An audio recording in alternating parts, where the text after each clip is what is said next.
8.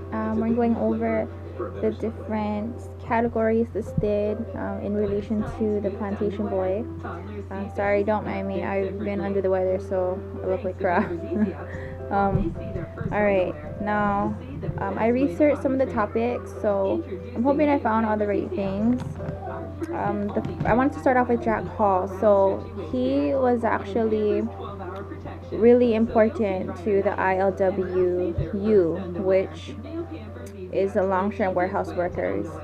And before I get into what they're about, I'll just speak about Jack Hall for a minute. He was actually the Hawaii Regional Director. He was the one who really helped to build it into a successful democratic labor movement. So this all happened. He actually moved from Wisconsin to Hawaii in 1935, and he was one of the people that worked to help, get it to this democratic state.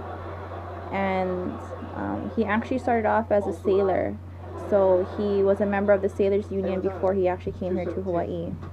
Now, the ILWU, that again is the Longshore and Warehouse Workers. So basically, they all came together and formed this union to help, better the control. So basically, they wanted to have control over, what happened versus this whole time period was all about what race you had, and they wanted something where they could control it without any type of discrimination as far as race, religion, anything like that. So that's why they formed the ILWU. And the cool thing is, for them, they actually have a holiday called Jack Hall Day. So this either falls on his birthday, which is February 28th, or when he passed away on January 2nd. Okay, and then next we'll go over the Smith Act. This was something that was enacted in 1940. It was actually called the Alien Resignation Act, but we know it as the Smith Act. And it was basically to overthrow the U.S. government, or it was to set criminal penalties for advocating the overthrow of the U.S. government. So what they did was they required all non-U.S. citizens to register with the U.S. government. So, meaning the adults. What this did was they basically pitched it as they were protecting any foreign or alien people here in the U.S. from any type of persecution.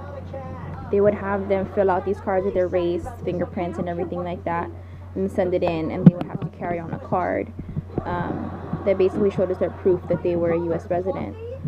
But when after the war and everything went through, they actually used those cards to find,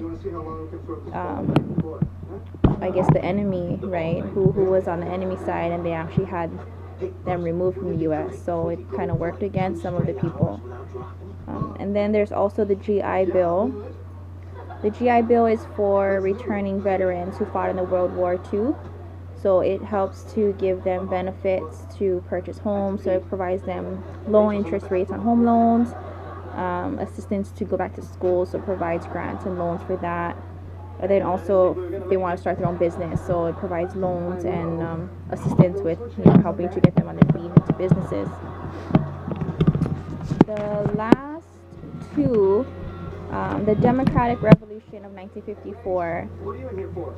This actually I thought really related to the book. I know they talk about a lot of the Nisei workers, and again that was like the second generation of the Japanese people who were U.S. citizens who could speak English here in Hawaii. So for a long time it was republic here in Hawaii, and that in 1954 the Hawaii Republic Party came to an end and was replaced by the Democratic Party. And a lot of the officials that were elected were Nisei or of Japanese descent.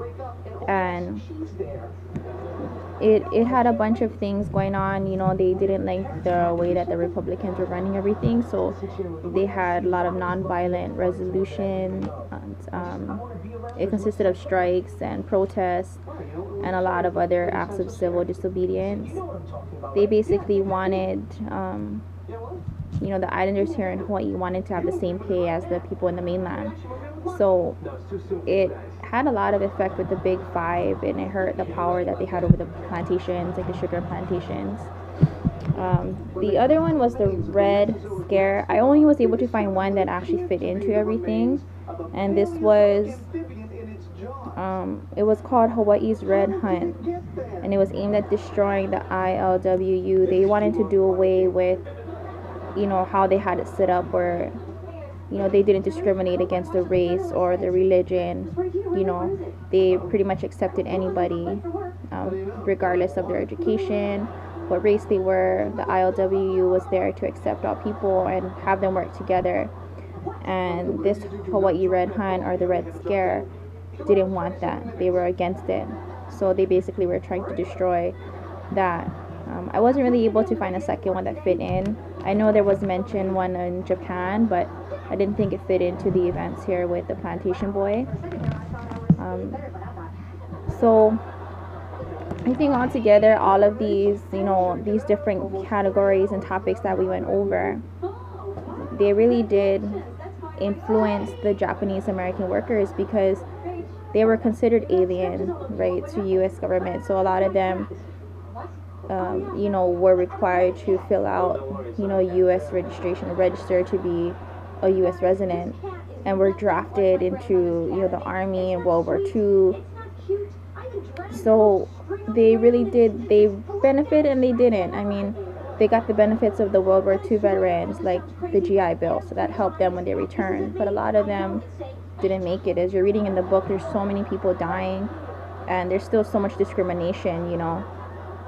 I think Murayama's choice to write The Plantation Boy was definitely needed, because without it, we wouldn't have their side of the story. You know, we would only have basically what they print out in our textbooks of what the World War II was like and what Americans went through, but there's not really a side of what the other races went through. You know, it's very minimal. So I think it was a good choice for Murayama to write this book and give us insight into, you know, the Japanese American, what they went through, and how they seen things in this time period with the World War II, and how they were basically being treated and, you know, neglected in a way, like, you know, because they were not fully American, they weren't considered part of the U.S. government, so they didn't want them to have all the benefits they did. But with all of these things like the GI Bill and, you know, the ILWU and the Democratic Revolution, that definitely gave them a foot